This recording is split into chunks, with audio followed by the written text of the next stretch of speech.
मतलब कुछ भी कहिए लेकिन हार जीत कई बार एक ऐसी पारी को भुला देती है जो शायद याद रखी जानी चाहिए। और वो बल्लेबाजी की है आज एक गेंदबाज ने, नाम है महेश तीक्ष्णा।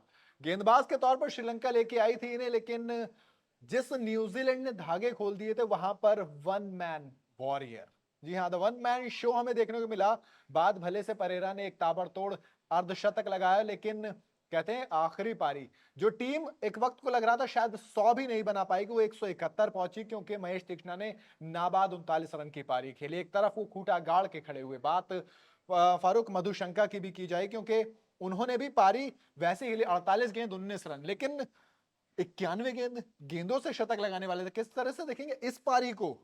देखिए बहुत सिंपल है। जब से मैक्सवेल खेल कर गए हैं कहीं ना कहीं एक माइंडसेट उन्होंने ये चीज क्रिएट कर दिया है, क्योंकि हमने मैक्सवेल के बाद पारी देखी बेन स्टोक्स की और आज एक और पारी देखी। मैं कंपेयर किसी भी पारी को नहीं कर रहा हूं, मैं सिर्फ ये कह रहा हूं कि नीचे के बल्लेबाज, मैक्सवेल नीचे का बल्लेबाज नहीं है, लेकिन मैक्सवेल के साथ खड़े थे कमिंस, और कमिंस ने बताया कि अगर आपकी 7-8 विकेट गिर गई हो तो आपके पास एक बेस्ट ऑप्शन बचता है, और वो ये कि पूरा ओवर खेलिए, खड़े हो जाइए और पूरा ओवर खेलिए, रन मारने में मत जाइए, रन खुद निकल कर आएंगे। और वही आज भी हमें देखने को मिला, वही हमें कल भी देखने को मिला था।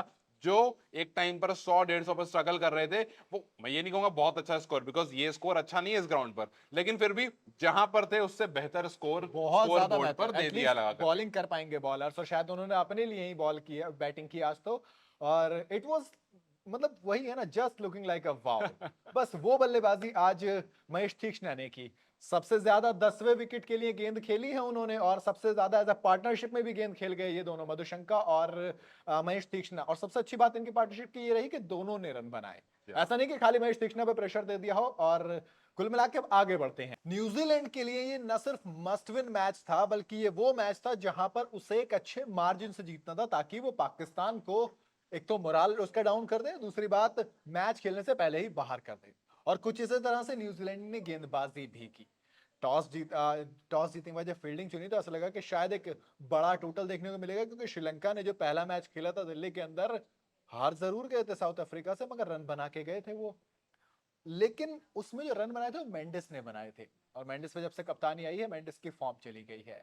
आज एक खिलाड़ी खेला, बाकी सबकी डामाडोल रही स्थिति। मैं हूं असद, मेरे साथ है फारूक। फारूक, लगा ही नहीं परेरा किस पिच पे खेल रहे थे, बाकी श्रीलंका किस पिच पे खेल रहे थे, तीक्ष्णा किस पिच पे खेल रहे थे, बाकी किस पिच पे खेल रहे हैं। जी हाँ, बिल्कुल सही कह रहे हैं आप कि जिस तरह से आज श्रीलंका ने खेला है इस पिच पर, 2013 से अब तक का जो एवरेज स्कोर था वो 300 से ऊपर का था। लेकिन आज और इसी पिच पर जब न्यूजीलैंड और पाकिस्तान का मैच हो रहा था तो न्यूजीलैंड ने पहले बल्लेबाजी की थी, क्योंकि पाकिस्तान को पता था कि इस ग्राउंड में चेज अच्छे से किया जा सकता है और बड़ा से बड़ा टोटल चेज हो जाता है। उसके बाद आपको फखर जमान की वो पारी याद होगी जिस पारी ने न्यूजीलैंड को अकेले हरा दिया। हालांकि बारिश हो गई थी उस मैच में, डीएलएस मेथड आ गया था, लेकिन जिस रफ्तार से वो खेल रहे थे 400 तक डुएबल लग रहा था, वो गेटेबल स्कोर लग रहा था। और इसी चीज को ध्यान में रखते हुए आज विलियमसन ने टॉस जीतकर गेंदबाजी ली, क्योंकि जो मैं आपको बैंगलोर का मैदान है, इस मैदान में रन खूब पड़ते हैं। लेकिन असद ने बिल्कुल सही कहा कि ऐसा लग रहा है आज किसी और पिच पर मैच हो रहा है, बिकॉज जितनी जल्दी विकेट गिर रहे थे, एक टाइम पर ऐसा लग रहा था कि 150 अगर बन गए तो बहुत बन गए। बिल्कुल। असल में दिक्कत भी क्या हुई, कपल्स ऑफ विकेट कहते हैं ना, कपलेट्स में विकेट जब आते हैं। जी हाँ। 3 रन में पहला, फिर 30-32 पे दूसरा, तीसरा, फिर 70-70 पे दो, फिर 104-105 पे दो। मतलब इस तरीके से विकेट लग, एक तो ना जब हम क्या कहते हैं विकेट के साथ, एक विकेट के साथ दूसरा आता है, जी उन्होंने बिल्कुल वो दिखाया आज। और गेंदबाजी की बात करूं तो भाई, कहीं ना कहीं एक मिचेल सेंटनर के रूप में डैनियल विटोरी मिल गए क्या? जी हाँ, बिल्कुल डैनियल विटोरी याद आ गया जिस तरह से मिल सैंडलर बॉलिंग कर रहे थे।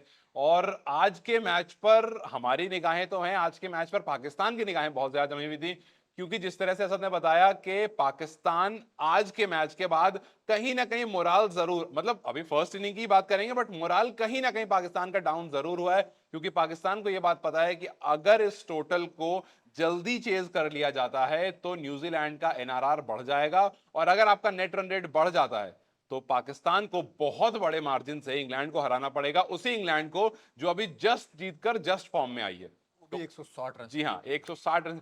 तो जस्ट फॉर्म में आई हुई इंग्लैंड को हराना एक बड़े मार्जिन से, पहले देखना ही इंटरेस्टिंग होगा कि कितना एनआरआर का फर्क पड़ता है, क्योंकि आपके पास जो टोटल है, क्या आप इस टोटल को कम ओवर में गेट कर लेते हो, अगर ले लेते हो तो वेल एंड गुड आपके लिए, और आपके साथ साथ पाकिस्तान जो है वो थोड़ा असमंजस में हो जाएगा कि आप अपनी कैलकुलेशन अब क्या बनाएं।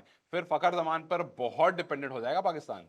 कैलकुलेशन फारूक अभी तक इस मैच से पहले तक ये थे कि भैया आपको कम से कम 150 रनों से जीतना है इस मैच से पहले तक, जी क्योंकि इनका नेट रन रेट है 0.04 जी और हाँ। पाकिस्तान न्यूजीलैंड का 0.4। 4 ऐसे में कहीं ना कहीं पाकिस्तान के दिमाग में अब आ गया कि जो 100-150 था वो पता नहीं कहाँ चला जाएगा। जी हाँ और बिल्कुल। जो विकेट्स हैं इस वक्त गेंदबाजी आपकी इतनी फॉर्म में है नहीं।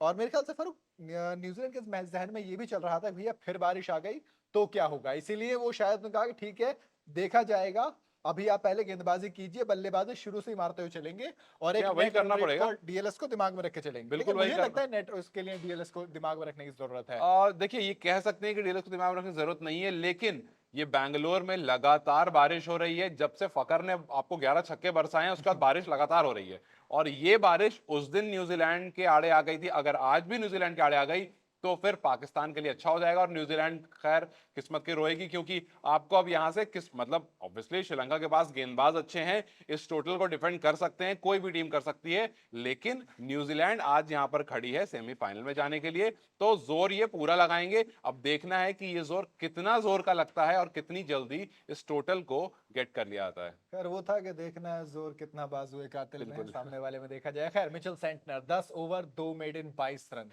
और 2 विकेट। फारूक अलग ही है यार ये खिलाड़ी। जी हाँ, क्यों देखिए हम कहीं ना कहीं जानते हैं इस बात को कि अगर आप इंडिया में खेल रहे हैं तो आपके पास क्वालिटी स्पिनर होना बहुत जरूरी है। अगर आप किसी भी पिच पर चले जाएंगे आपका क्वालिटी स्पिनर होगा तो वो आपको विकेट निकाल करके देगा। आज के इस मैदान में मैं जब भी बैंगलोर की बात करता हूं मुझे सिर्फ एक खिलाड़ी याद आता है और वो है युजवेंद्र चहल, कि इस मैदान में आईपीएल में शायद सबसे ज्यादा सक्सेसफुल गेंदबाजों में से एक रहा है युजवेंद्र चहल, जो कि इस ग्राउंड में आपको स्पिनर्स को बहुत पड़ती है, बिल्कुल क्योंकि बात। छोटा ग्राउंड है और आसानी से हमने आईपीएल में देखा है बहुत रन पड़ते हैं। आपको रॉयल चैलेंजर्स बैंगलोर का ये होम ग्राउंड रहता है और बहुत 200 सवा 200 गेंद यहाँ पर खेला करते थे और बहुत सारे रिकॉर्ड बना करके गए हैं।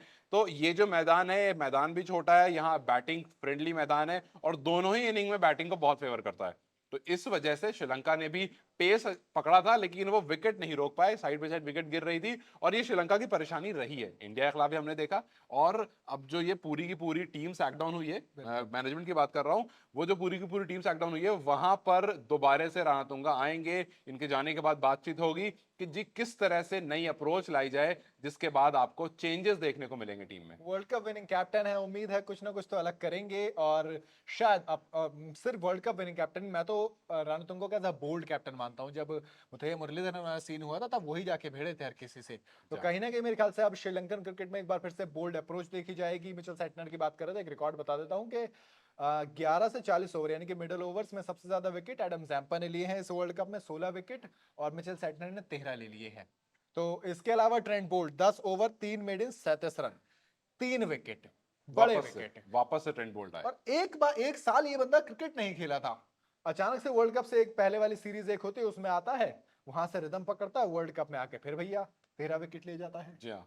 तो ये तो कहीं ना कहीं मतलब अलग यार। देखिए ये आपको ट्रेंट बोल्ट, हालांकि कहीं ना कहीं मैं ट्रेंट बोल्ट के फॉर्म से बहुत खुश नहीं हूं, क्योंकि ट्रेंट बोल्ट ने जिस तरह से अभी बॉलिंग करी है उस ट्रेंट बोल्ट को हम नहीं जानते। हम उस ट्रेंट बोल्ट को जानते थे जो खौफ डाल देता था, नई बॉल तो से खौफ, पहले जी ओवर में हाँ, निकालता था। तो वो खौफ हमें कम दिखा है। लेकिन अगर आज का मैच न्यूजीलैंड जीत जाती है और पाकिस्तान तो बहुत रहने ही दो बड़े, खौफ, 2019 वाला याद आ जी जाएगा। हाँ वही मैं होना कहने वाला था कि चाहिए। बहुत बड़े टोटल से साउथ अफ्रीका को नहीं हरा पाती, इसको इंग्लैंड को नहीं हरा पाती है, तो वहीं आ जाएंगे हम वापस से 2019 में जहां पर इंडिया और न्यूजीलैंड सेमीफाइनल में भिड़े थे।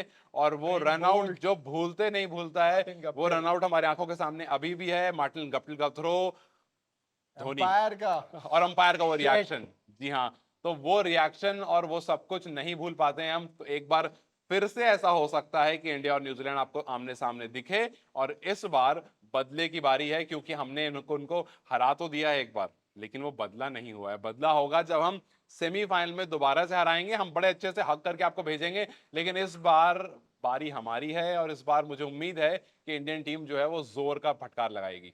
तो आपको क्या लगता है, क्या आज न्यूजीलैंड इस टोटल को चेज कर पाएगी, या फिर कुछ ऐसा होगा कि श्रीलंका आकर के टोटल डिफेंड कर लेगी, चैंपियंस ट्रॉफी में अपनी दावेदारी बना लेगी और अपने पड़ोसी, खैर पड़ोसी तो नहीं है लेकिन फिर भी अपने पड़ोसी पाकिस्तान को खुश कर देगी? अपनी राय हमें कमेंट सेक्शन में जरूर बताइएगा। इस वीडियो को लाइक और शेयर जरूर करें और ज्यादा से ज्यादा चैनल को सब्सक्राइब करते जाएं।